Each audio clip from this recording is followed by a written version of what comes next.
And it was like, we've all heard this advice. Sing like you're singing in the shower. Mm-hmm. Do it like you're doing it in the mirror by yourself. And that's what I did. Mm-hmm. And I'm like, if I don't get it, here's what I said. If I don't get it and I do it like the rest of them, I'm going to be freaking pissed at myself. Yeah. If I do it this way and I don't get it, I'm actually not going to be that mad because I gave my best. Like, that's what I would do. But I would regret it if I did it like them and didn't get the job. But if I do it like me and I don't get the job, dude, I can handle it. Then I know. This is the Mostly Middle Tennessee Business Podcast, a podcast about Middle Tennessee business owners and professionals. Mostly. That's right. That's my buddy Matt Wilson. That's his, he did the voiceover for that. Because it's weird if I do my own voiceover. Yeah, what a cool freaking intro. You know what you're doing. You're definitely operating in your avenue. Well, I appreciate that. Yeah, I never thought that this skill set of mine would be relevant ever again after 2013 when I left. And it's good. So right now you're operating, obviously, the sound, the backdrop, the intro, and cameras. And cameras. You're doing cameras too? I'm doing it all. This is what we did in radio, man. We're like octopi. I know. Putting in carts and firing off sound effects and running levels on the board and getting your music and pulling your commercial. Oh, dude, it was a great job. You would be great at my boss's job for the Titans, the in-game fan experience where he's like, 3, 2, and pyro, cue music, billboard, Rogers, go. Like, you'd be so good at it. Well, that's the thing is that, if they have an opening there, let me know. There's always openings and there's always no room, right? We got to create our own opportunity. It's like, oh, sorry, we don't have an opportunity. It's like, yes, you do. There's always an opportunity. It's funny because I always saw myself as somebody who I like. My wife and I have been really getting into watching football in the past couple of years. We've really gotten into it. But before then, I remember saying to myself, I could reasonably find a place with the Titans and it would make sense, even though I have no idea about the sport at the time. This is like 20 years ago. Right. Now it's a lot different. But I mean, it's interesting because I think I could, do pretty well there with my skill sets and stuff like that. I'm going to say it on your podcast right now. Mm-hmm. By the time this is over, you're going to send me your resume. I'm going to send it to my boss. Okay. And just get you in the room. Yeah. Because like anything else, it's all about relationships. Once you get in the room, you'll look at the control room and you'll be like, okay, I could do 90% of this stuff. And then you just find your avenue and then you do one thing good. And then it just blows up. That's why I always tell people, dude, don't ever despise small beginnings because like you don't just go from 0 to 100. Like you got to work your way up, right? Yeah. I always say success looks like this. It goes up and down. It just doesn't go straight up. So. Well, for those of you listening, this is the Mostly Middle Tennessee Business Podcast where we have real conversations with business owners, professionals, entrepreneurs in and around Tennessee. Today is no different. The show is powered by Christian Brothers Automotive of Spring Hill as well as Muletown Bikes down there on the square in Columbia. Got to go check those guys out. Have you gotten into the e-bike thing by chance? I have not, but you mentioned Christian Brothers and I met them through you. I know. And now I do all my stuff with him. He's a great guy out there. Dude, he's great. He's honest. He responds. And I mean, like, dude, he's just fantastic. Everything you would want. And this, I mean, I guess this is a plug, but like, I get nothing out of it other than a great relationship. Yeah. Honest mechanic. Kind of like that Seinfeld episode, like Putty. Yeah. He's an honest mechanic. That's Christian Brothers. They hook me up. But back to the e-bike thing. I have not. I know it's a thing. Yeah. But I haven't done it. I started doing it. I got an Aventon bike. And at my age, I just want to look forward to a workout that I enjoy. And so far, so good. Although it's been freezing here lately, though, when we get the warmer days, dude, I go for an hour-long bike ride. I put in 15 to 20 miles on that thing. Okay, wait, hold on. Yeah. You said e-bike. E-bike. I thought this was kind of like a bike with a moped motor. No, I still pedal. That's what I'm saying. Like, everybody makes fun of me. Is this really a workout we're talking here? I just motorized 20 miles, or did I pedal 20 miles? Listen to what I said when it comes down to the whole notion of I look forward to doing it, okay? This is something I enjoy, and I do sweat, and I do raise my heart rate, and it shaves off the pounds. It really does, because otherwise I would do like 3 or 4 on the regular bike, and this is not fun. Okay, so you're pedaling and the motor kicks over, so it's kind of like a hybrid car? It's like, you get a little bit of an assistance because around here you got hills up the yin-yang. And then, you go down duplex, dude, it's freaking, it's a sine wave. And I can get to the end of duplex. You still get I'm still, pushing out 135, 140 BPM. Yeah. Dude, if your heart rate's getting up that and you're sweating, it's a workout. 100%. Exactly. That's all everybody freaking busts my chops over this, my wife included. But I'm like, look, I enjoy it. So they're one of your sponsors? Yeah. Muletown Bikes. So dude, Vinny down there. Those things, they can get expensive. Oh yeah. Well, the Aventins are really good. They're a good, like, I don't want to say entry level bike, but they're solid, man. I mean, it's almost like a freaking motorcycle. You'll get up to 25 miles an hour on that thing. Okay, does this go on YouTube as well? Yeah. Okay, you know what you and I should do?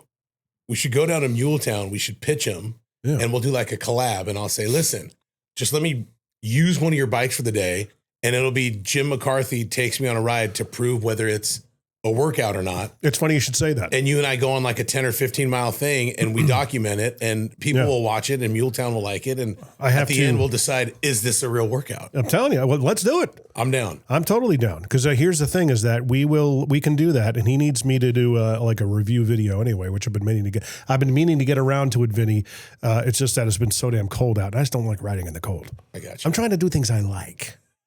All right. And I'm tired of doing things I don't like. Well, in this day and age. Well, thanks for having me on. I was afraid you didn't like me anymore. Whatever. No, our relationship is really kind of burgeoned since the last time we met. I mean, you started the Indie Sports Network, and we started I did like the intro and outro for that for you. And that's the kind of stuff I could see myself doing for the Titans. Like, doing control room stuff would be great. Yeah. But for their media, their podcasts and stuff like that, I could fit right in. Absolutely. You'd kill it. No, and I mean, honestly, I appreciate you so much because you really have helped me a lot in that space, getting the Indie Nation Sports Network going, just making a good quality product, telling me what to order, what to buy. Yeah. You're a good man, Jim McCarthy. It's like I'm good at appreciate this or something. You. Yeah. Well, you're good at it and you genuinely like to help other people. So that's why you're successful. Successful. Were you about to say, I don't like helping people? What were you going to say? No, I do. You're right on that. And it's like one of those things of, how to win friends, influence, or how to think and grow rich is help other people. Yeah.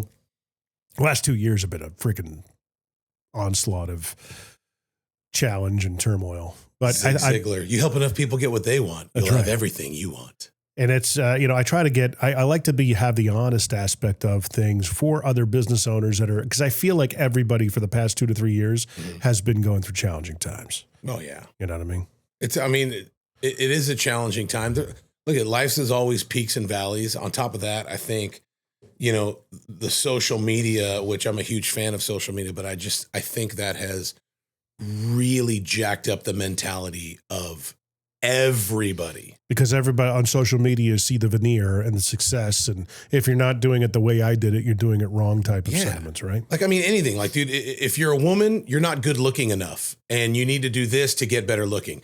If you're a preacher, then the whole religious side of Instagram and stuff has just become such a freaking show. If you're, in politics, I mean, dude, we can go on that all day. It's like business. It's like you got all these fake business people and fake prophets out there. It's like, oh man, it is so polluted out there. That's why if you don't know who you are and you don't have a vision and you actually don't, know that God has good plans for your life, it's going to jack you up. My business partner calls it having an anchor.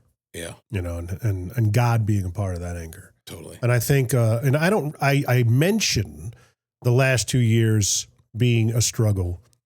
My wife she's like, oh, it felt like a lot longer than that. But to me, it was like 2 years.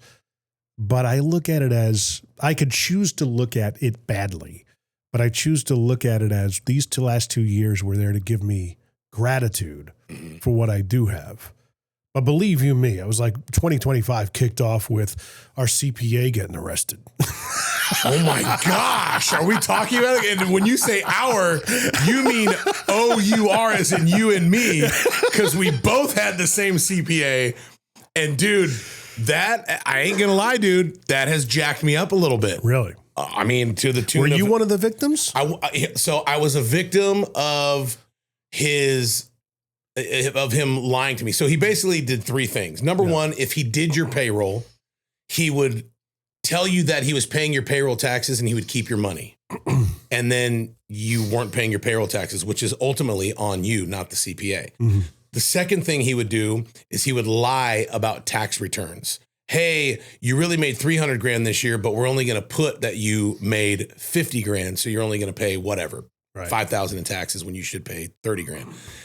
And then the third thing, the thing that he did to me was he would lie about filing tax returns. So I was a victim of probably the least because for me, what year are we in? 26. So he didn't file my 23 corporate returns and I thought he did. Mm-hmm. So I have to pay a penalty or had to pay a penalty. And it was like, you know, an extra $20,000 that I didn't see coming, which wonderful. I don't care who you are. Middle Tennessee, no one's got an extra 20 grand just laying around. Just, oh, okay, that's no big deal.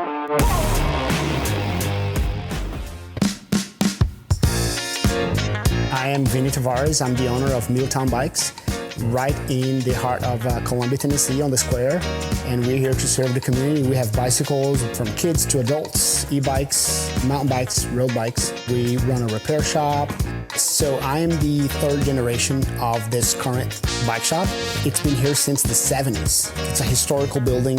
It's an integral part of the downtown community in Columbia. We got customers here coming in and talking that they got their very first bike here. So the reception has been great. Everybody's been super friendly, super welcoming. A lot of the old customers that been coming here for generations now still come here. They're now my customers, and I have a huge responsibility to continue to carry that legacy and that passion forward. Hi, I'm Jason Miller. I'm the owner of Christian Brothers Automotive here in Spring Hill, Tennessee. We fix cars here, both European and domestic, from simple oil changes to complete engine rebuilds and replacements. Most important thing, though, is while you're waiting, we've got the best snack game in town, and we invite you to make yourself at home and get to know us, and we treat you like family. We're located right across the street from Walmart on Highway 31 right here in Spring Hill. Let us know that you heard about us on this ad, and we'll give you 10% off your next oil change. So stop on in and see us in downtown Spring Hill. Do we even have a downtown in Spring Hill?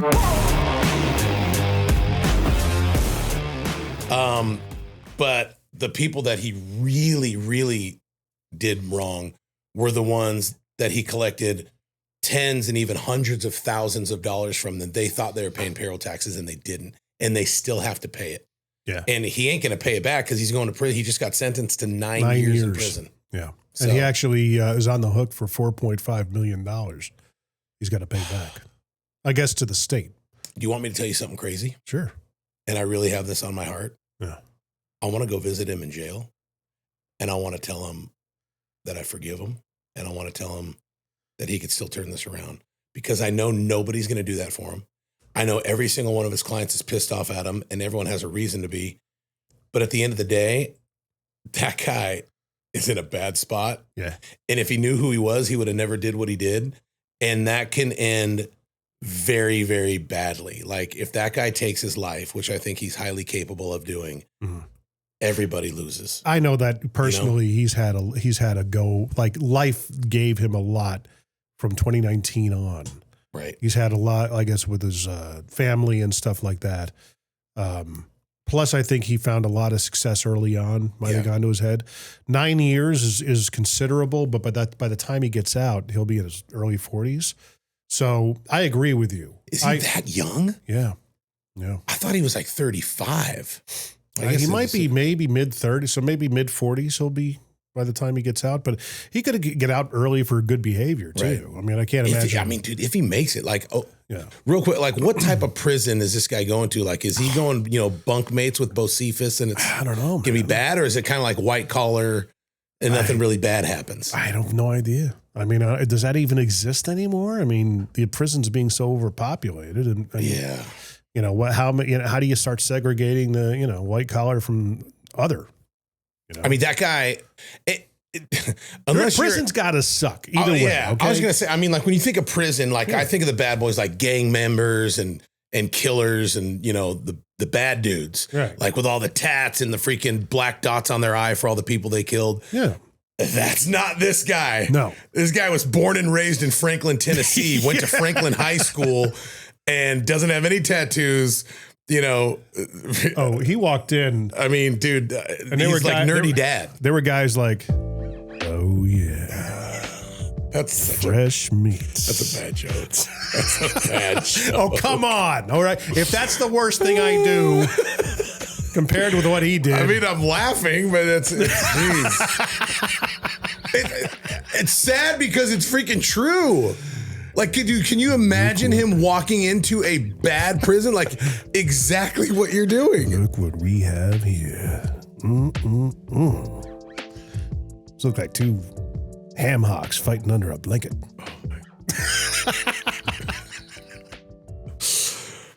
I'm telling you, dude. Yeah, he's. I agree with you, though. I would probably go with you and say, dude, because here's the thing. Like John and I, my business partner, and even Marvin, our semi-third business partner in another company that we have. I said, I'd still hire the guy as a consultant. He'll never be a CPA again, but he was freaking a beautiful mind, brilliant. He's a genius. He is a genius. The very first thing he did for me. So we met him at like a B&I group, right? Yeah. And he hated me at first because I was a payroll guy. Yeah. And now it makes sense. Right. He was doing payroll. And my argument was always like, don't let any private company do your payroll. Use my company. We're publicly traded, which means the IRS and the EDD in the state of Tennessee is constantly auditing what we do with our clients' money. Like we're under a microscope from the feds. If you go private, they can do whatever they want. Obviously he did.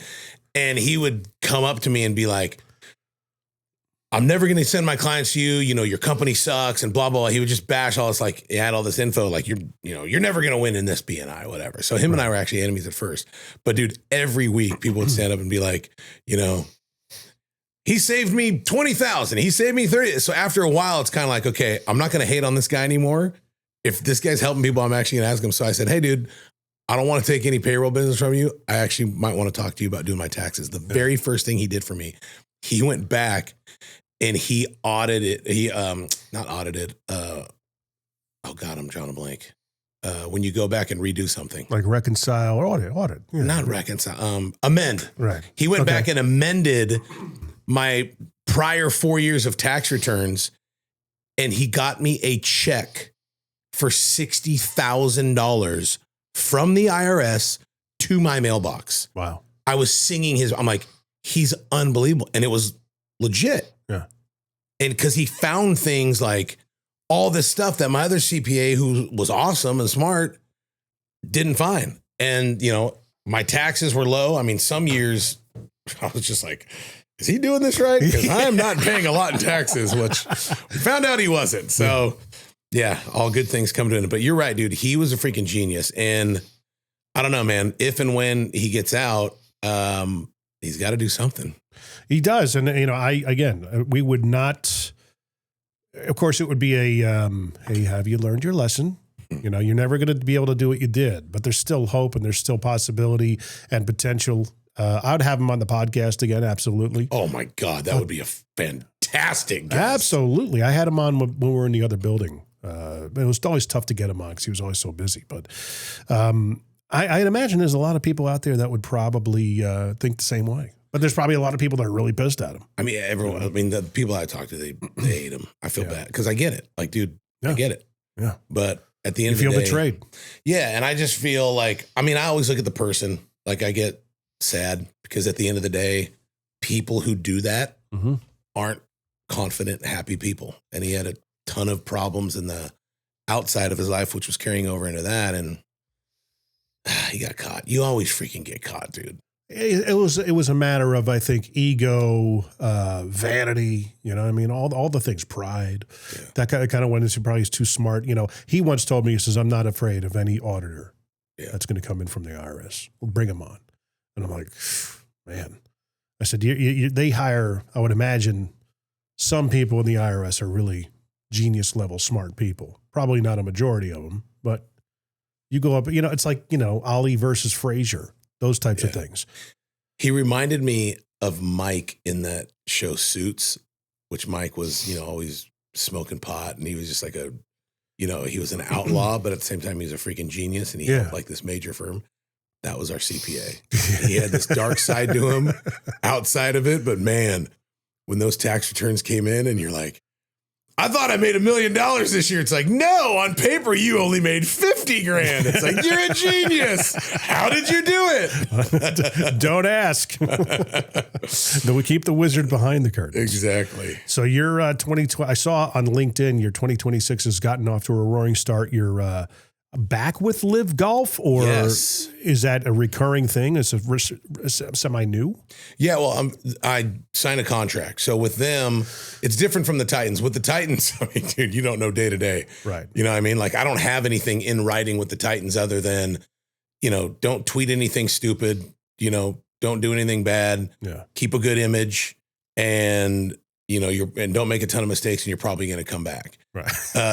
With Live Golf, I actually have a contract in writing. This is how much we're paying you. It's great. So what are you doing for them? So I'm announcing the golfers, and I'm in-game experience. Right. So you'll hear me kind of like a PA announcer when you go to a football game. You'll hear the PA announcer in the background sometimes on TV, but you'll get the full effect when you go to, the football game. In this case, Live, I'm the guy that's going to announce all the golfers. I'm going to bring the hype at the tournament, which is you're so good at that. Fun, dude. Yeah. So like I get to announce Bryson DeChambeau, Phil Mickelson, John Rahm on, the first tee. Then I go to the 18th tee, and as the groups are coming up, I'm announcing to the, making their way to the green after a 396-yard drive, Bryson DeChambeau from the Crushers, and everyone's clapping. And everyone that's on the 18th green, I'm giving them it's kind of like NFL Red Zone for golf. And it's the thing that I really like is when I got my shot in the summer of 2024, when they came to Nashville, nobody had any freaking clue about Live Golf. They just know that they didn't like it because it wasn't PGA and it's backed by the Saudis. So they're the devil and it was stupid and all that stuff. But dude, they didn't understand it. And when you understand the way the scoring works in the team side, which I love it, I started explaining it to the people that were at the event, and they freaking loved it. Mm-hmm. So it's like when they understood it, then they loved it. And then the boss looked at me and like, dude, you did that. Why don't you come to Dallas with us? So I went to Dallas in 24, and then they said, we're going to give you a contract for 25. So I traveled the world with them this past year, and then they re-upped me for 26. And now I'm excited because they expanded it from 3 days to 4 days, which is like PGA, which I thought was very necessary, and it's a smart move. And by the way, Live is LIV, and all it is the Roman numerals for 54. Oh, so it was 54 holes, which is 3 days, 54 golfers. So everything revolved around 54. Club 54. LIV means 54 in Roman numerals. So for them to expand to 72, well, now I get an extra day of work, which is great. More money, more problems. Puff Daddy. What? Did I just quote P. Diddy? That's weird. You just kind of did. Yeah. And then they also added the Celebrity Pro-Am on Wednesday, which is, dude, I'm just going to say it right now. I'm not going to say, oh, it's better than the other one and this and that. It's phenomenal. Really? The Celebrity Pro-Am, like, they're just so smart, dude. When we go to, Chicago, we're going to get like Scottie Pippen and Michael Jordan. I was with Scottie Pippen last year. You go to Michigan and you have Jared Goff and the Lions. Like, they're just smart. When they came here, Luke Combs, Luke Bryan, like, they have the right celebrities where people want to come. And the thing that I really like about it is they're not so uptight. The golfers and the celebrities, kind of like when you go to a PGA event, which is great. It's very staunch. It's very, unless it's the waste management, but it's very tight. Golfers, will look at you, smile, nod their head. Dude, at Live, they'll come up to you, they'll shake your hand, they'll do selfies with you, they'll talk to you. The celebrities talk to you. It's a phenomenal experience, which is why, the women and the children are starting to gravitate more towards Live Golf. And I mean, the guys like it. It's awesome. Yeah. I'm cool, pumped. man. I leave for Australia in 3 weeks. What's that? I leave for Australia in 3 weeks. Oh, nice. So Maybe you'll be down there with Aldine and the boys because they're going to be down there, I think, in 3 weeks. Yeah, they're doing an Australian tour. That's okay. That immediately came to my mind when she mentioned it. So, dude, who knows? If I can get him in the celebrity program, that would be sick. No, I mean, I do the small town podcast. So, yep.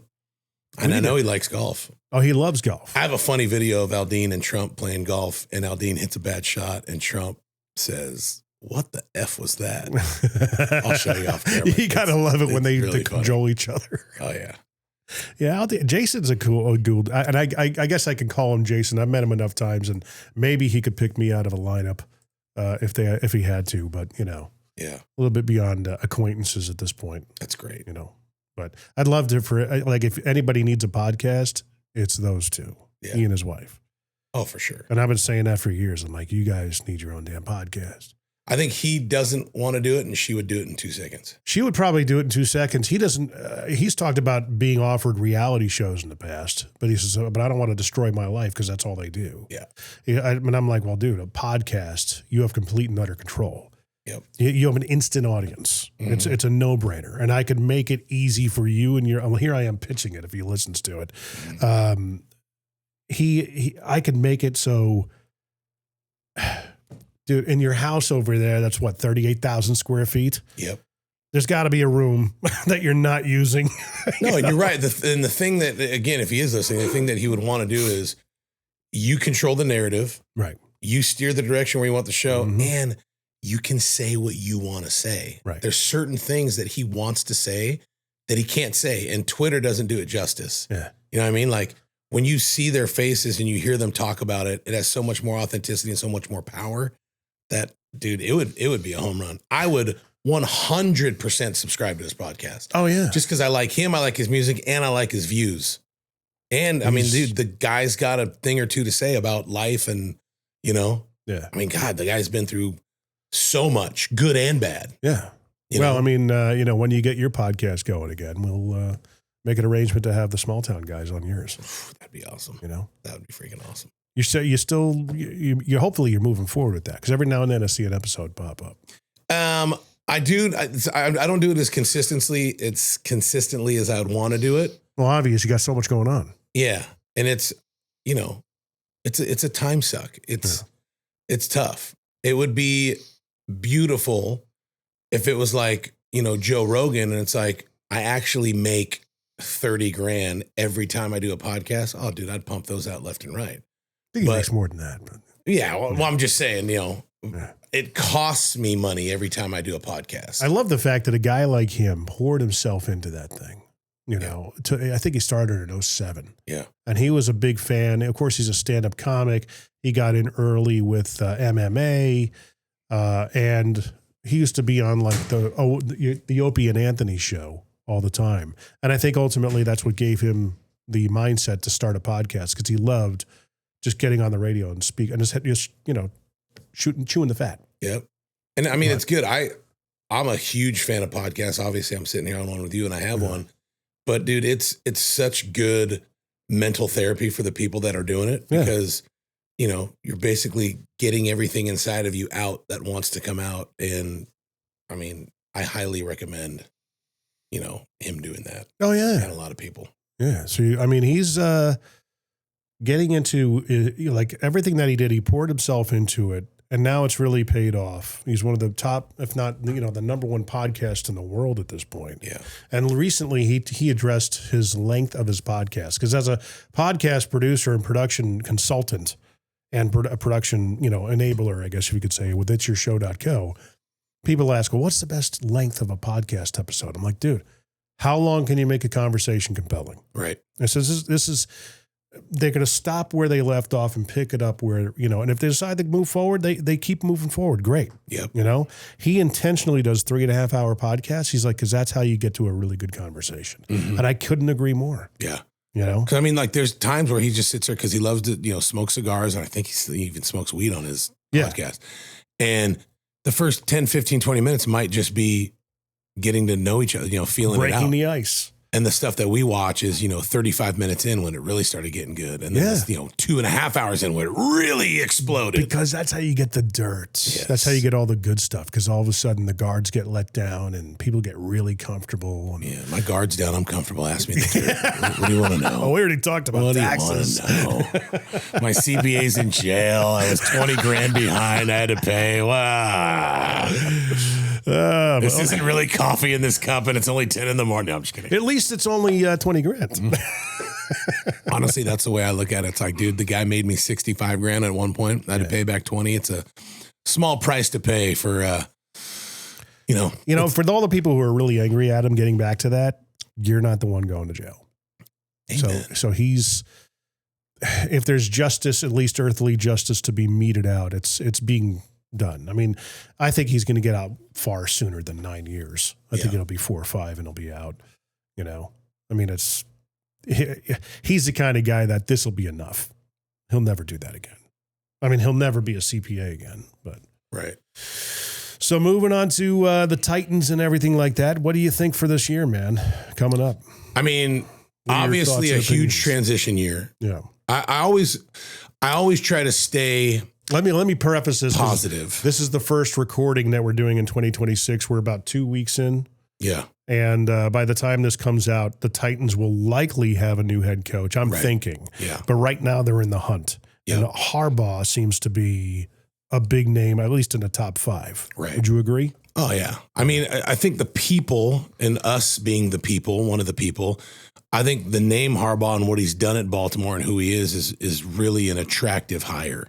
Yeah. It's like, why would Baltimore get rid of him? It's like, for crying out loud. It's like, jettisoning Vrabel too early. I know. What about how the Steelers are considering getting rid of Tomlin? Mm. The guy's made playoffs every freaking year. That's what drives me nuts. It's like, well, he's only been, they've lost, every playoff game for the last 9 years. And I'm going, and he got you to the freaking playoffs. Holy crap. It's wild, dude. And so many times he's done it with just not awesome personnel. But, dude, somehow, some way, always finds a way to have a stellar defense. Mm-hmm.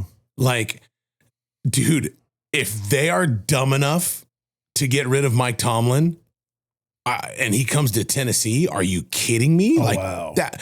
I don't think they're dumb enough to let him go because, yeah, I understand you got to get over the hump and this and that. But I mean, you look back, it's like, that's every team. Yeah. Like, dear God, what if you're the Cleveland Browns or the Detroit Lions and you have Dan Campbell? And it's like, now people are always going to talk. It's like, now people are like, should they have let Dan Campbell go and kept Ben Johnson as the head coach? It's like, no, stupid.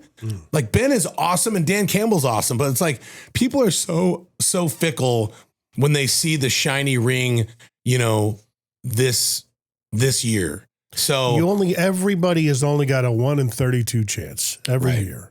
Okay. And it's like, isn't Tomlin their third coach in the organization? Something like that. Like, something crazy. Their loyalty is off the charts in terms of sticking with people. Yep. And you got to, like, let's just talk about a marriage, for instance. Right. Can you imagine every time our wives kicked us to the curb when we were down and we screwed up, or when we weren't at our best? Like, dude, my wife would be on her 100th marriage. Like, the commitment aspect. Now, I understand there's a business side to it. So let's talk business. Steelers are one of the biggest promoted labels, brands, teams in the National Football League. Yeah. And Mike Tomlin has been a huge part of that for the past, 15, 17 years. Right. They went from Bill Cowher to Mike Tomlin, and Mike Tomlin has constantly freaking won. Yeah. And the fact that they're even considering kicking him to the curb, like, what is that? Think of what they're signaling to the rest of the team by doing that. Dude, totally. Yeah. And that's, let me tell you something positive. That's where I think the Titans have really made a good step in the right direction towards correcting, is that Amy Adams made a statement a few days ago where she said, hey, just to let everyone know, here's where the organization stands. You know, I'm the freaking owner. I'm the ultimate decision maker, but I'm putting people in their lane to let them do their jobs. Primarily Mike Borgonzi, the general manager. He's going to be he's going to spearhead the hiring process for our coach. He's going to spearhead the draft. He's going to spearhead that, and we're going to leave him alone and let him do his thing. Yeah. Chad Brinker, he's going to do salary cap and other stuff, and I'm going to oversee everything. So now I'm actually excited because I've had a couple very small interactions with Borgonzi, and dude, he gives you that vibe of very nice guy, very business guy. Yeah. Like, I am getting to know him from a distance because at the end of the day, dude, I'm just the PA announcer. It's like these guys aren't calling me into meetings, right? Right. My job is to keep the crowd hype, which that's another subject. I really appreciate the fans that have kept coming because it's really hard to fire people up on fourth down when you're down by 15 points and there's 3 minutes left in the game and you're 3-5. Yeah. You know what I mean? And 3-10 and they're still there. But Borgonzi, he's got that aura about him where I trust this guy that he's going to put together something great. And from a head coaching standpoint, dude, Titans is a very attractive job. We have the most salary cap in the league right now. You're moving to Middle Tennessee, which is absolutely beautiful. It's one of the top growing cities in the nation. There's no state tax. We're getting a brand new stadium. We have a very young team, a young quarterback that they're saying is your franchise guy, that he's done some really cool things in this past year. Like, it ain't the worst freaking job in the world. It's kind of sexy. I mean, let's just say it. I'd come here over Cleveland any day of the week. I'd come here over Atlanta any day of the week. I'd come here over New York Jets any day of the week. I would either come here over Baltimore any day of the week. Why? Yeah, Baltimore's got the Super Bowl title and we don't, but you can build something here. You can be the first. That's why I'm so burned out on Lane Kiffin leaving and going from Ole Miss to LSU because, dude, even if he goes there and goes undefeated and wins a title, Orgeron did it too. Yeah. You're another guy. There could have been statues of Lane Kiffin outside of Ole Miss forever, and he could have been the legacy guy, and he chose to go in the other direction. Now, again, from the outside looking in, I just like, dude, I would have rather built something and leave a legacy because he was so close. Like, dude, he was there. Yeah. So, well, he's got a legacy, a bad one. Yeah, he's got a legacy of league, building and leaving. Yeah, and he did it again, and this is probably the worst one ever. And my whole point of everything is you can come to Tennessee and build something that is in the process of being built, and it's freaking beautiful. That's why, for me, I always stay in my lane. I want to do more. I obviously I have my opinions, but at the end of the day, my lane right now is you keep the game exciting as much as you're capable of doing. I can't control that it's 30-15. Yeah. There's 5 minutes left in the fourth quarter, and we're 3-11. Well, I mean, there's an element, and this is an old Gary Vee saying, rock bottom tastes delicious. It really is. It does. I've never heard that. What does that mean? It means that, hey, when you're at the bottom, you're looking up. Let's go, man. Your back's against the wall. That's when your back's against the wall and things are really uncomfortable. That's when, your fight, flight, or freeze kind of comes out. You know what I mean? And you got to make a decision. And I think the Titans are there. I mean, they started showing, leading up to where they got X'd out of the playoff run, they started showing a lot of signs of life. Yeah. A lot of it. Again, playing the Chiefs and beating them the way they did. Again, Patrick Mahomes wasn't a part of it and stuff like that. He was injured. But still, it's the Chiefs, man. Right. That's symbolic in a way, And I want to say, I can't remember the score, but I think they beat them handily. Oh, we killed them. Right. They didn't move the ball at all. Right. We have pieces. That's why, Borgonzi. I can't believe I'm talking sports like I am. I'm pretending like I know what I'm talking about. You do. I really don't. Your whole life, though, is revolved around putting sports stuff together. I mean, you do it for me for football and all that stuff. It's like, you know what you're talking about. But at the end of the day, the Titans, there's so many holes, but at the same time, there's so many opportunities. Like, you could look at it one of two ways. I'm never going to be, especially publicly, I'm never going to be the freaking boo bird. There's a couple sports guys that are part of Titans radio, and all they do is vomit negativity. And I can't stand to listen to those guys, because it's like, dude, anybody can tell you what's wrong. Yeah. Like, you can look at me and pick 10 things that are wrong with me or 10 things that are right. And I'm not saying like just be blind and super like, oh, everything's fine. Dude, everything's not fine. But there's a way to look at opportunity versus crisis. And a lot of these guys, man, it's just constant crisis mode. It's like, well, what do you expect? What do you expect? It's like, dude, turn the freaking page. Like, let's look at what is good in Tennessee and what can turn around. And Borgonzi, I'm excited. I'm really hoping and praying that this guy does a great job, because the opportunity is there. Oh, yeah. And all you got to do is move the needle a little bit. Like, I'm not into moral victories. Of course, I want to win a Super Bowl every year. But realistically, if the Titans can go 8-9, 9-8, if it's week 13 and we still have a legit shot at winning the division or making playoffs, like, dude, that's exciting. People are going to keep coming. And let's just say you finish 8-9 and you barely miss the playoffs. Yeah. At least you have momentum going into that new stadium. We need juice going into that new stadium. And for me, like me and my job is always game to game, day to day. Like, I'm not guaranteed anything. And whether they choose to keep me or not moving forward, what they won't be able to do is look back and be like, yeah, I'm just not getting enough out of Matt Rogers. Right. They can't say that. I'm giving everything.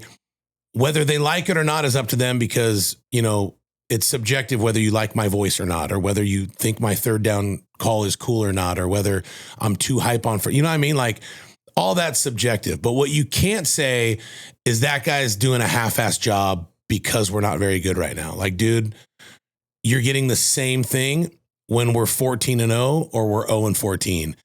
And that's what I'm excited about, because my first year with the Titans, we were 12-5. We were number 1 in the AFC. Made it to the playoffs. We got the bye. We hosted the Bengals. Like, I didn't even need to say anything, and that place erupted. Oh, yeah.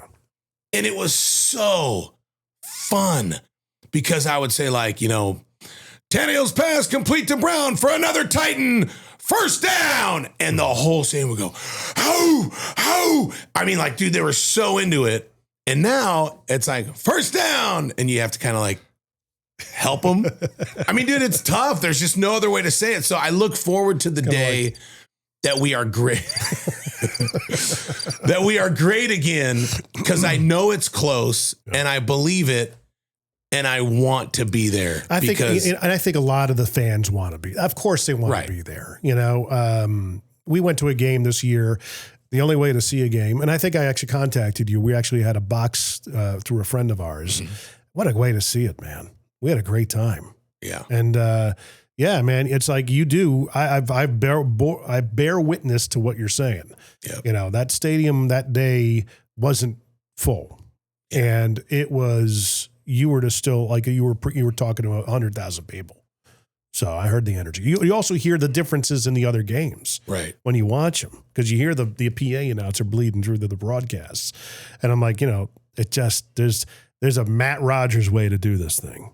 I mean, gosh, I appreciate that, because like I go to other NFL games. I'm not going to say the team name because I'm friends with a lot of the PA announcers. Yeah, but dude, they got it freaking easy. Like, I'm listening to some of these guys, and they're so freaking boring.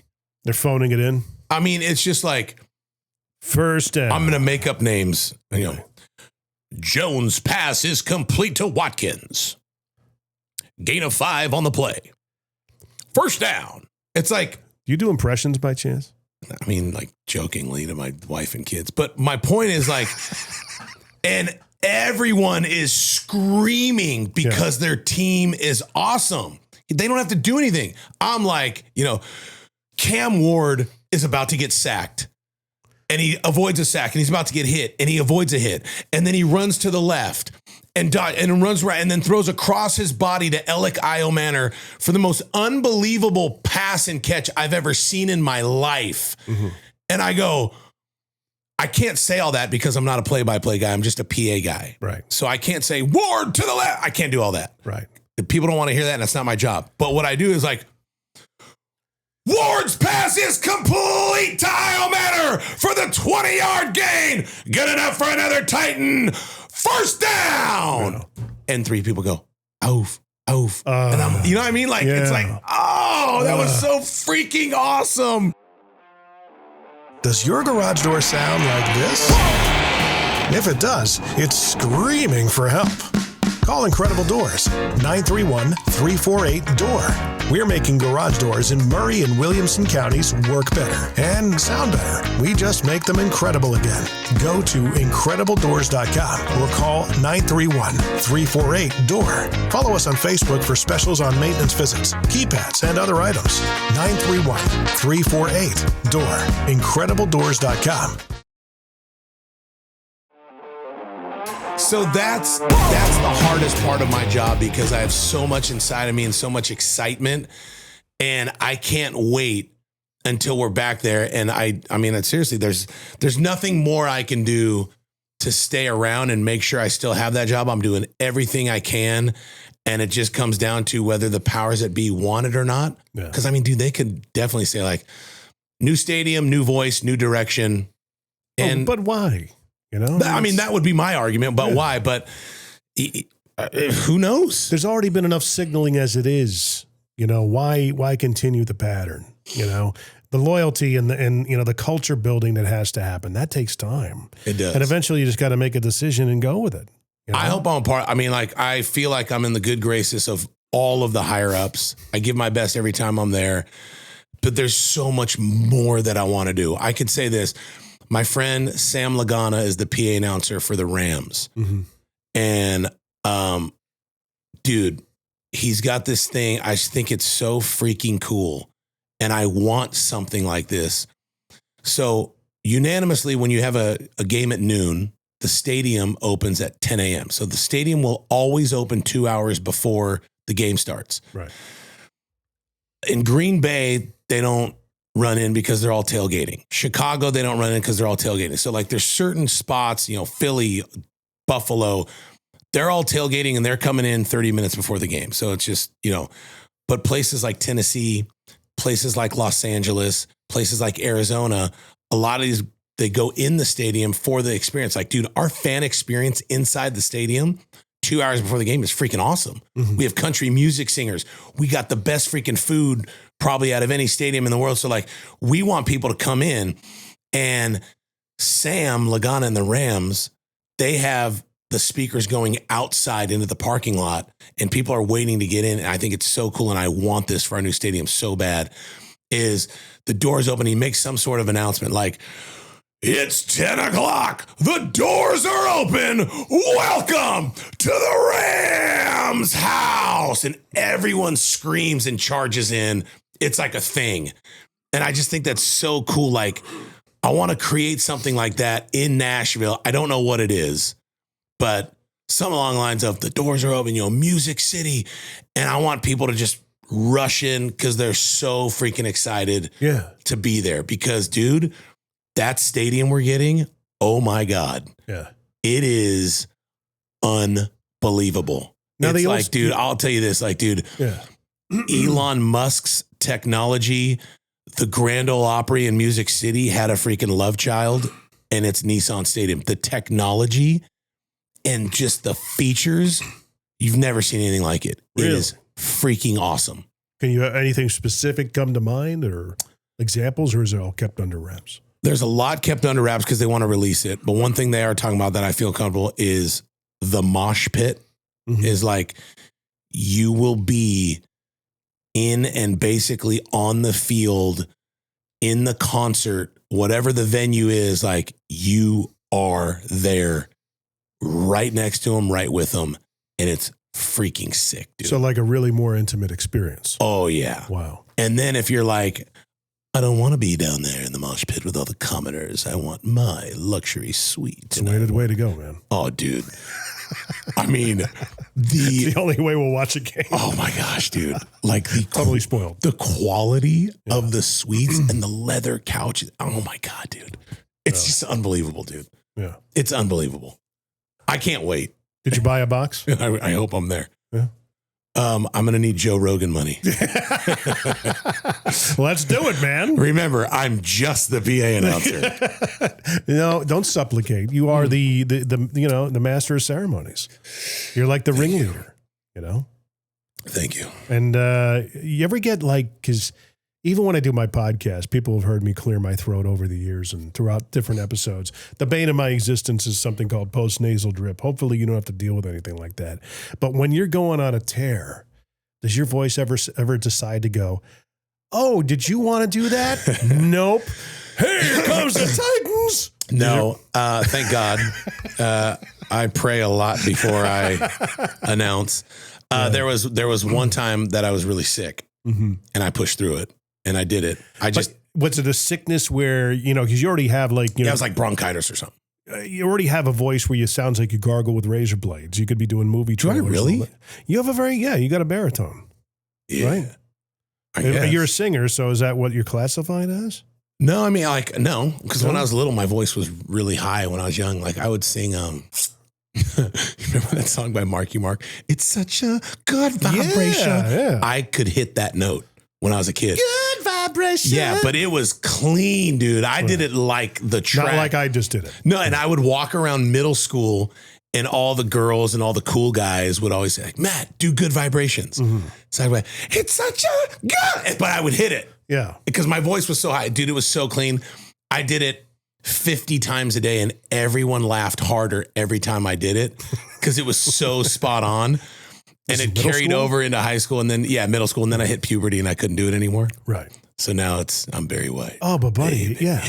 I mean, the rasp, you got such I'm sure you've done voiceover in the past, right? I have, but I'm more of like a hype guy. Like people haven't hired me for like National Geographic to be like, and the praying mantis is mating now and she sees her species. Like I don't do that stuff. It's more of like, you could. It's more of like, this GE washer and dryer, it washes better than with 300,000 megawatts of GE power. Like that's more my We're avenue. stacking them deep and selling them cheap at Bruce Bennett Nissan. Yes. We're turning tires and lighting fires down here at Bruce Bennett Nissan. That's actually a delership up in Connecticut I used to do a ton of work for. Yeah. But now they're but I would do AI. it. Well, here, this is funny. One job that I wish I would have got that I never got. I was in the finalist and I lost to the guy who has it now, the Maytag man. Oh, really? I was almost the Maytag man. I auditioned for the Aflac duck. Did you really? Yeah. I sent it in. I don't know if anybody heard it, but that was such a, you kind of imitating at that point Gilbert Gottfried because he got in trouble. He had some scandalous behavior that happened at the time. They let him go. I totally forgot about that. Yeah. And it's funny when people say, well, every time someone comes to me and they want a voiceover coaching, everyone's told me I've got a good voice. I'm like, look, Gilbert Gottfried did not have a good voice, but he figured out how to use it. That's the key. I don't care if you got a good voice. Such great advice. I've heard people with great voices that couldn't read a lick of copy and bring it to life. Stop sounding like you're reading. And that's what I do as a coach. Dude, that is fantastic. Yeah. And it's such good advice too. And that's why I think like from a PA standpoint, not a lot of, I shouldn't say not a lot. There was a handful of people that really didn't like me. Why'd they pick that guy? They only picked him because he was on American Idol. They only picked him because of this.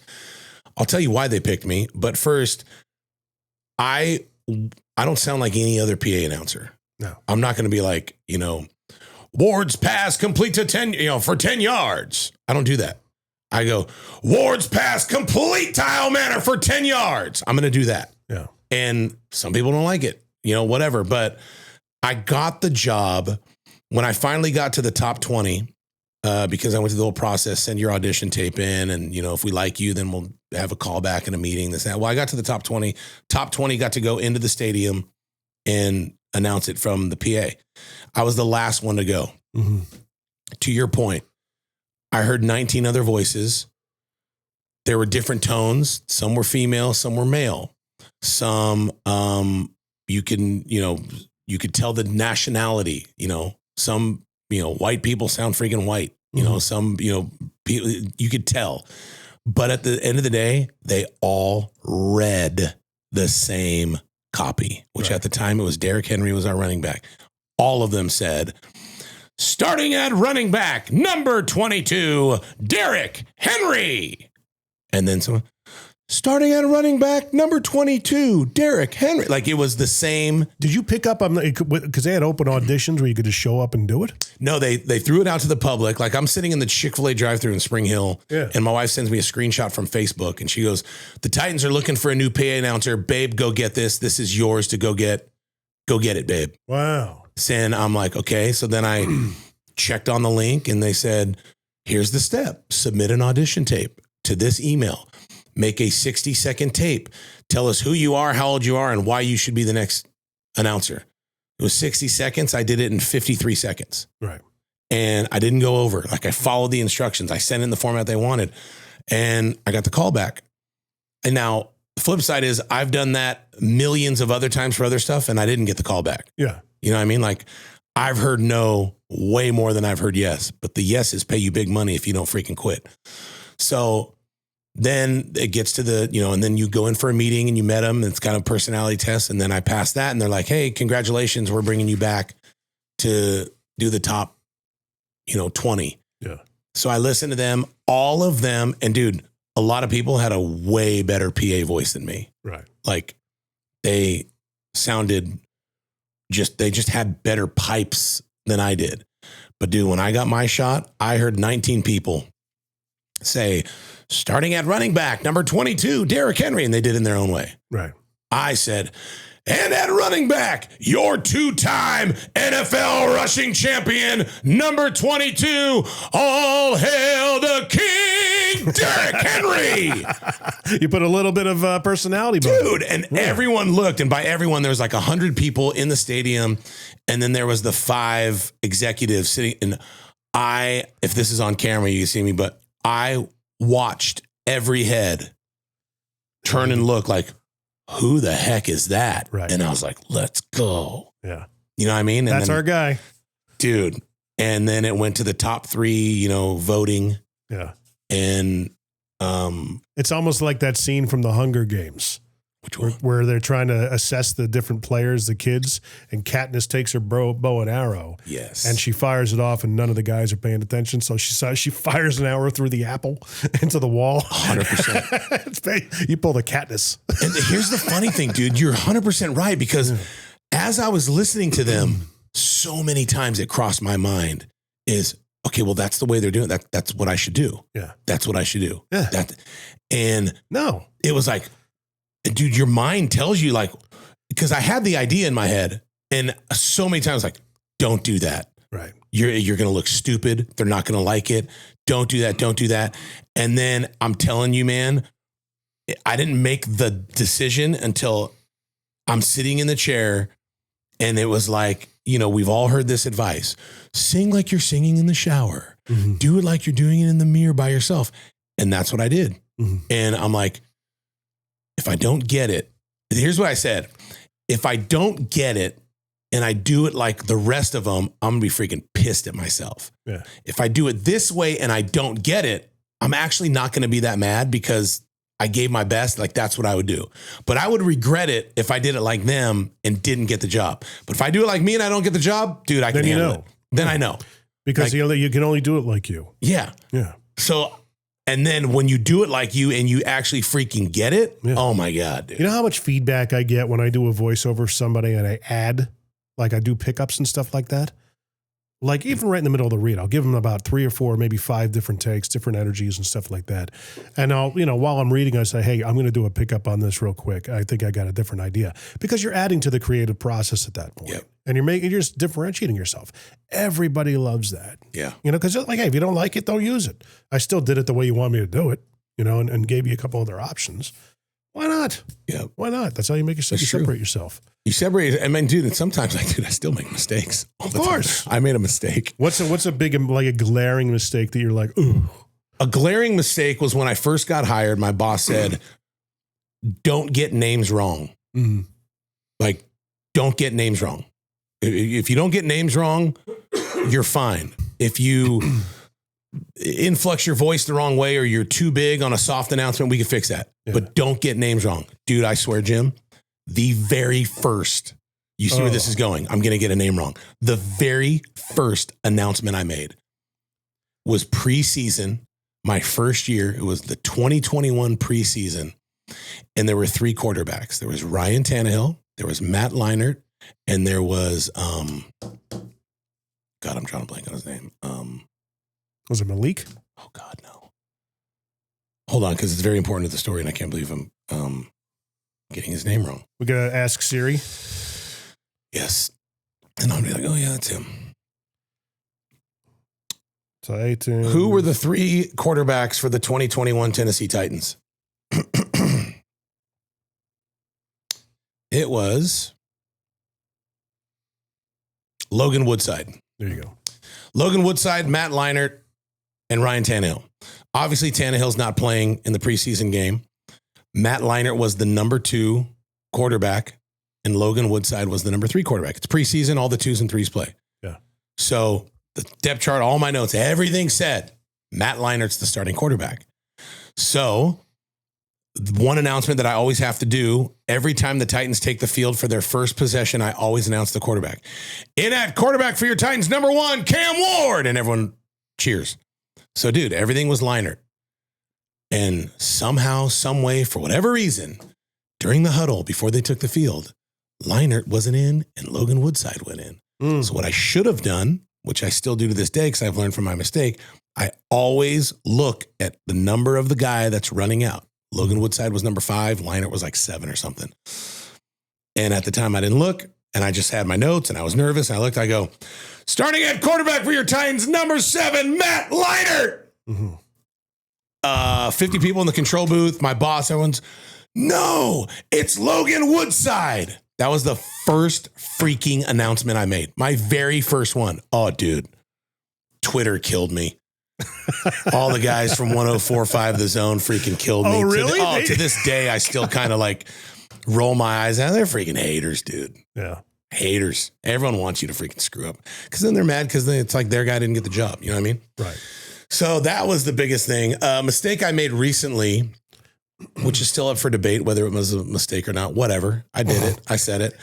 And I got instruction from some people that sometimes will throw in ideas like, hey, you should do this. And sometimes they're bosses. You know, how all the kids say 6'7". Yeah. That's a big thing. Yeah. God. Hopefully it goes away soon. We're playing the Jags. And I think we have 1 or 2 wins or something. And we're losing 7-3. And we have the ball. And one of the producers goes, hey, if we score a field goal here, it's going to be 6-7.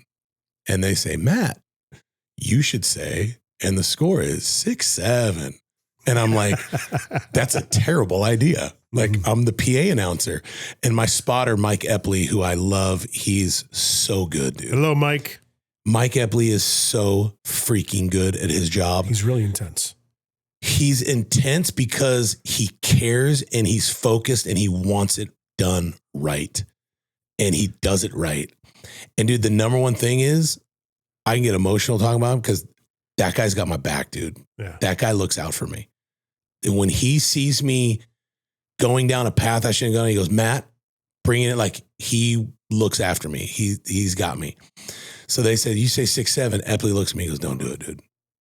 Like, and I can honestly look back.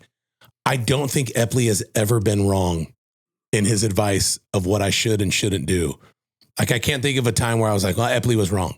He looks at me and he goes, don't do it. But I knew I was going to do it. I hear you. I understand what you're saying. And you're probably right. You're probably right. But and dude, and to this, I will admit it was stupid. I shouldn't have done it. But in the moment, it felt right. It's like, dude, we got to do something. Like, dude, just something different. Like, just something. And of course, we kick a field goal. And by the way, it's just all the factors are against you. You don't have a great record. It's a divisional game. You're losing the game 6-7.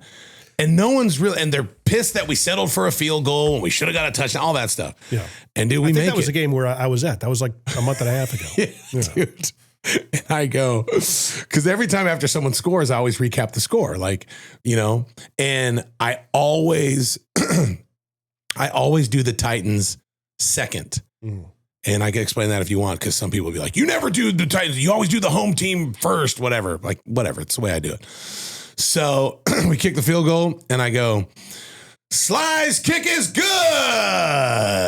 Or Sly's kick is good. I go, that'll bring your score. The Titans 6, the Jaguars 7. You heard it right, kids. The score is 6-7. And dude, all of the kids went crazy. Oh, yeah. Yeah. And they're all juggling, doing the They loved it. And the producers are like, yes, that was awesome. And dude, Twitter from all the angry middle-aged men. This announcer's a joke. Who freaking says that? He's not professional. He's making us look bad. Oh, dude, I got crucified. But man, the kids loved it. And they pan all the cameras and all the kids are cheering and doing the 6-7. I mean, at the end of the day, Amy Adams and the executives are all that really matters when it comes to your job. Yeah. Didn't get a bad note. No. So look, you're there to entertain the crowd. I'm there I'm there to state the facts on what happened in the game. And once in a while, like you said, I'm going to take my Katniss evergreen and bam, I'm going to hit the arrow. And sometimes I miss. I'm not 100% like she is, but because it's also with the announcer's job not to sound robotic. You're still a human being. I'll never forget the first time I heard like a big voice guy for a radio station in his natural habitat. It was Doug Paul. He was the voice of our station in Connecticut. And I always heard him in the produced pieces because it was my first job going into radio. But when you heard it on the radio, all you heard him was going, I-95, the home of rock and roll. And he was one of those guys that would play with the copy and give you all sorts of outtakes and fun stuff to play with as a producer. But when I heard him, they always get it on reel-to-reel. Mm-hmm. And they'd mount the reel-to-reel, play it back, and you'd hear him be like, hey, guys, so, hear this big voice just talking like a human being. And it's like, oh, my gosh, you forget. This dude's actually a guy. Yeah. He's a regular dude. When you do that, those little peek behind the curtains, or the peeks behind the curtain, rather, it's like BTS, behind-the-scenes stuff. That stuff is gold. It shows there's a human being. It's not like it's AI, which is going to be huge in the future. I think there's going to be a huge element with people knowing whether something is certified human. That's going to be a major thing. It's getting crazy, dude. Yeah, because, eventually they could reasonably replace you guys with an AI announcer. Yeah. I mean, and a lot will. Yeah. I just... I don't see what the cost benefit would be, but, it's, why? Yeah. It's because I know even voiceover is getting replaced by a lot of that and stuff. So, because it's not like you're actually seen. There's not a camera on you. Yeah. You're just a voice, but you're on the field as well in the halftime, right? Yep. So, I mean, I'll make the announcement stuff, but dude, you know what I'm using AI for a lot? Is like, dude, God bless all the graphic designers out there, but I think they're kind of a thing of the past. Yeah. Well, with Canva, you can kind of just, make it happen yourself. Yep. I'm worried about what it means for podcast guys like me, producing them. You could probably use AI, but the human, I guess the ear and stuff like that is still, you have to have a lot of humanity involved with that. Glenn Beck just put out a completely AI generated podcast. I don't know if that's with his voice or what, but I'm like, what's the point? Why? Unless you want to learn something. Like if I'm a lawyer, let's just say. Right. And I want to know everything about law. I would listen to an AI podcast because they could teach me everything. But if I want to know like how to make my marriage better, I need to talk to a human being. Oh, yeah. Well, it's funny that you mentioned the lawyer aspect of it. I saw a video the other day where a guy actually came up with an AI avatar to represent him. That's wild. Oh, the judge was not having it. She's like, excuse me. She's like, oh, yeah, this is, I prompted my AI lawyer, and he's the one who's up. Is he bar certified? And, she asked all the different questions. Nope. She's like, okay, sir, then you need to represent yourself. Dude, she lit him up. Whenever we get to the point, because I think eventually we will. I've seen Total Recall. Yeah. When we let AI be the decision makers, that's a problem. Oh, yeah. Well, AI judges, AI police officers. I think for the next generation, they're going to be the most distrustful, cynical generation in quite some time. Yeah. Because they're not going to know what's true, what is fact. I mean, it's, my brother being an attorney, he says, yeah, I've seen cases where somebody's used AI for case backgrounds and precedents and stuff. It's like some of these things don't even exist. It's like, it's making it up. It's crazy. Yeah. My favorite AI things that are made up is from the football aspect, like after a coach loses the game and you watch him shake hands. And then like there's one when Ben Johnson beat the Packers this last week, and Ben Johnson beats the crap out of Matt LaFleur after he's like, F you, LaFleur, boom. Like those make me laugh. Those are kind of funny, but I mean, you obviously those are fake. Right. There was actually, Johnny Rabb. I don't probably know. He's a drummer for Collective Soul, and a good friend of my friend Rich and myself. And he put up a video the other day. Actually, first we had him on Rich's show a couple months ago, and I brought up a concept that Johnny had years ago. He's like, and this is back when he had to produce it all, right? He's like, I've always had this idea of studio night. I was like, what do you mean? He goes, people are just hanging out in a studio, getting the tracks down and everything, and a dude in a night costume just freaking barges in and launches himself into the drum kit while the drummer's playing. I'm like, dude, that would be hilarious. That would be freaking I said, hilarious. but you got to do that in one take. And then, I said, then you got to find new drums and if you're getting this. But he actually did it in AI after we talked about it and we brought it back up on the podcast a couple months ago. And it was freaking hilarious. That's awesome. And he just recently put out, he's like, hey, I did a drum solo the other night. He posted and he's it? like, no, and he's like, he's got himself up on his drums, but he's doing a drum solo like a freaking circus clown. With his arms flailing. I think he had like 4 arms and stuff like that going. It was really funny. That's freaking awesome. Yeah, you can conjure up a lot of ridiculous things on AI. It's almost, but the BS meter is going to be so finely attuned with what's coming down the pike. Because I mean, if it's off just by an iota, people are going to know. Yep. I've actually been making phone calls for a friend of mine, and that's one of the things I say. I am not AI. I'm a genuine human being making this phone call.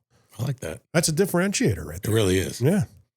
Because as more and more people are using AI to do stuff that they don't want to do, it's like being human is going to be a big difference. Yeah. I'm glad we're human. I know. I'm glad we bleed blood.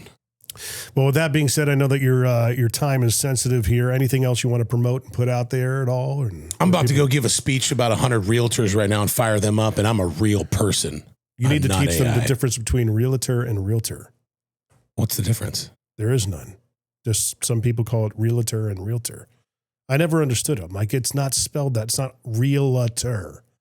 But Right. you hear people in the business say, well, I'm a realtor. Okay, do you go see a doctor when you're freaking sick? Here's another question I have. You said coming down the pike, P-I-K-E. Is it pipe, P-I-P-E, or pike? Pike, I believe. What? Yeah. Why? What's the pike? Like the turnpike? Like a turnpike. Like, Coming down the pike. Yeah, coming down the pike. All right. Another one that pisses me off when people say, because I'm in payroll, is when people say workman's comp. It's not workman's comp, it's workers' comp. Stop saying workman's compensation. It's not workman's comp, it's workers' comp. For all intents and purposes, I think is the right way, but you hear people say for all intensive purposes. Oh crap, I say intensive. Is that wrong? I think it's all intents and purposes. Intense and for all intents and purposes. See, I was saying it and I don't even know why I was saying it. I don't even know what it means. I don't need. I think it's just one of those things people say. Purposes. Yeah. I still don't get it. I'm trying to think of an analogy where I use that. There's a new feature that we brought on the Try That in a Small Town podcast. We've been doing it for 2026, and we're calling out dipshitiots. What a great word! I know, and a lot of Kurt had some zingers last night. People in Starbucks who set up like an office and hang out all day for 6-7 hours. 6-7. Oh gosh. Yeah, we did it. I just did that. Have you ever seen people that do that? Oh yeah, man. And it's usually guys in like cowl necks. Yeah. And tight pants with loafers and no socks. There was one time over here at the Starbucks on Main Street. We were there for a Bible study. And this dude comes in with a computer, a printer. Oh, jeez. That's too much. And like one other item. And I'm going, get out of here. Okay, where's the camera? Are we being punked right now? Because is this guy for real? And I went up to the one of the baristas. I'm like, so this guy over here on my left, what's like, oh yeah, he comes in and does. I'm like, for real? He sets up like, he's taking up 2 tables for crying out loud. That's rude. Ah, lack of consideration. That's when you should have went up and be like, great news. We have a new podcast and you are the star. Today on Dipshitiots, we visit this moron who set up a printer and 2 tables at this barista. So everything can be found where? MattRogers.com? Matt Rogers, USA. There you go. That's everything. Right. Everything. All the things are there. Instagram, website. And website's MattRogersUSA.com. MattrOgers. There's also a gay comedian, Matt Rogers. That's not me. Right. I'm not the gay comedian. He's actually under a lot of scrutiny right now. He said some political thing and people are killing him and they keep tagging me. And I'm like, that's not me. Right. He has better hair than I do though, but my jokes are better. Yeah, but you've got the stature. You're like 7'5" for crying out loud. Yeah. Well, awesome, man. Everybody listening, if you like the episode, you want to share it out. And I wish we had another 2 hours to talk like Joe Rogan. We'd really gotten into the weeds. MMTBP is the website.com. MMTBP.com is the website. Mostly Middle Tennessee Business Podcast.com is also available if you really want to type it out. There you'll find ways to share the episode. And of course, if you want to be a guest, there's a link there as well. And appreciate it if you're actually from the area. I've been getting a lot of people that are like, hey, I heard your episode was so-and-so and Mr. Savelik and stuff like that. But, we got a guy that could really fit. I am going to hit you up for money if you do that to me. So I love you, man. You're the best. Thank you. You help a lot of people and you do a good job. Thank you for having me. I try. Awesome, buddy. You're the best.